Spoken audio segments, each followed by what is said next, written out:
दोस्तों आज 2 मई 2022 को अडानी विरमा लिमिटेड ने अपने क्वार्टर 4 के रिजल्ट्स को पब्लिश कर दिया है और इसी साल कंपनी का आईपीओ भी आया था और कंपनी इस साल ही कंपनी लिस्टेड हुई है।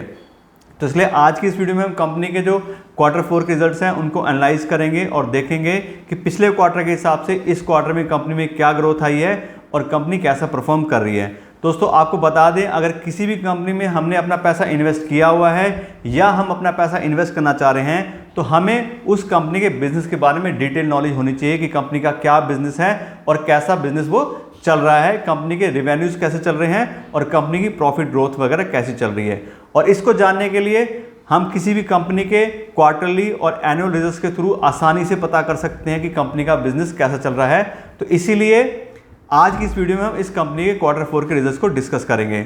और अगर हम कंपनी के क्वार्टर 4 के रिजल्ट देखते हैं तो इस क्वार्टर में जो कंपनी का रेवेन्यू है वो आया है 14,960 करोड़ रुपए, जो कि प्रीवियस क्वार्टर में था 14,378 करोड़ रुपए। और अगर हम प्रीवियस ईयर के क्वार्टर से हम इसको डिस्कस कंपेयर करते हैं तो आता है 10,672 करोड़ रुपए। तो उसके हिसाब से हम देखते हैं तो कंपनी में ईयर ऑन ईयर के हिसाब से बहुत अच्छी ग्रोथ आई है 40% की। पिछले साल मार्च के क्वार्टर में जो कंपनी का रेवेन्यू था वो था 10,672 करोड़ रुपए, जो कि अब बढ़ के लगभग 15,000 करोड़ हो गया है और 40% की काफ़ी अच्छी ग्रोथ आई है। लेकिन वहीं हम इसको प्रीवियस क्वार्टर से चेक करते हैं तो इस क्वार्टर में 14,960 है और पिछले क्वार्टर में 14,378 था। तो यहाँ पे 4% की ग्रोथ आई है। तो उस हिसाब से देखते हैं तो दोनों ही पैरामीटर पे कंपनी को ग्रोथ मिली है। अगला हम पैरामीटर देखते हैं तो वो है टोटल इनकम। इस क्वार्टर में कंपनी की जो टोटल इनकम आई है वो आई है 15,022 करोड़ रुपए, जो कि लास्ट क्वार्टर में थी 14,405 करोड़ रुपए और प्रीवियस ईयर का जो क्वार्टर था वहां पे थी 10,698 करोड़ रुपए। यहाँ पे हम देखें तो ईयर ऑन ईयर बेसिस पे कंपनी को 40% की ग्रोथ मिली है और क्वार्टर ऑन क्वार्टर बेस पे कंपनी को 4% की काफ़ी अच्छी ग्रोथ मिली है। इसके अलावा अगला पैरामीटर हमारा है प्रॉफिट का। यहाँ पे हम देखें तो कंपनी को प्रॉफिट बिफोर टैक्स जो है वो इस क्वार्टर में हुआ है 298 करोड़ रुपीस, जो कि प्रीवियस क्वार्टर में था 306 करोड़ रुपए। और यहाँ पे हम देखें तो इस क्वार्टर में पिछले क्वार्टर के मुकाबले कंपनी का जो प्रॉफिट है वो डिक्रीज हुआ है और ये डिक्रीज हुआ है 2.6%, यानी कि 2.6% जो है प्रॉफिट इस क्वार्टर में कंपनी का कम हुआ है।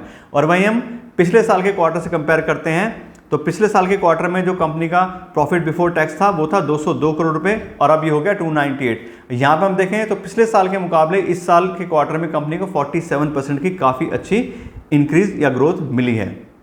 इसके बात करें कंपनी के नेट प्रॉफिट या प्रॉफिट आफ्टर टैक्स की, तो इस क्वार्टर में जो कंपनी का प्रॉफिट आफ्टर टैक्स आ रहा है वो आ रहा है 234 करोड़ रुपए और लास्ट क्वार्टर में था 211 करोड़ रुपए। तो यहाँ पे भी कंपनी को ग्रोथ मिली है। ऐसे ही अगर हम पिछले साल के क्वार्टर से कंपेयर करते हैं इस साल के क्वार्टर के जो प्रॉफिट आफ्टर टैक्स हैं तो यहाँ पे कंपनी को काफ़ी तगड़ा डिक्लाइन आया है।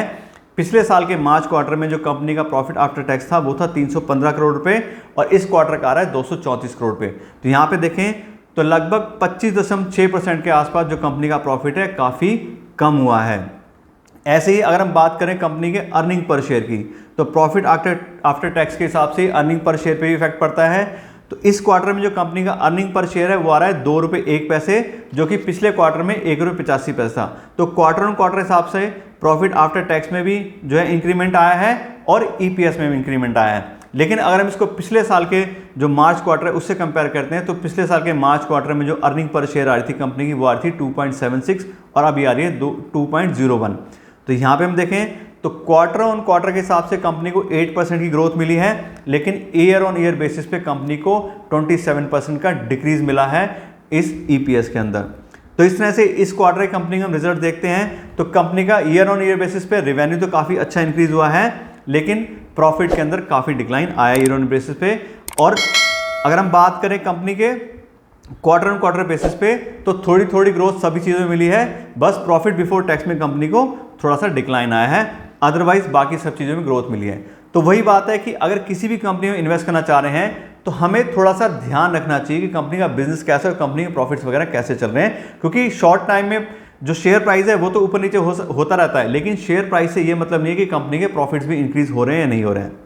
जैसे हमने यहाँ पे देखा पिछले साल के हिसाब से इस साल के प्रॉफिट्स में काफ़ी डिक्लाइन आया है, लेकिन कंपनी के रिवेन्यूज इंक्रीज हुए हैं। इसके लिए कंपनी अपनी जो पॉइंट है वो ये रख रही है कि इन्फ्लेशन काफ़ी हाई इंक्रीज हो गई है, पाम ऑयल के और दूसरे काफ़ी सारे इंग्रेडिएंट के जो प्राइस हैं वो लगभग डबल के आसपास हो गए हैं तो इसलिए भी कंपनी के प्रॉफिट्स काफ़ी कम हुए हैं।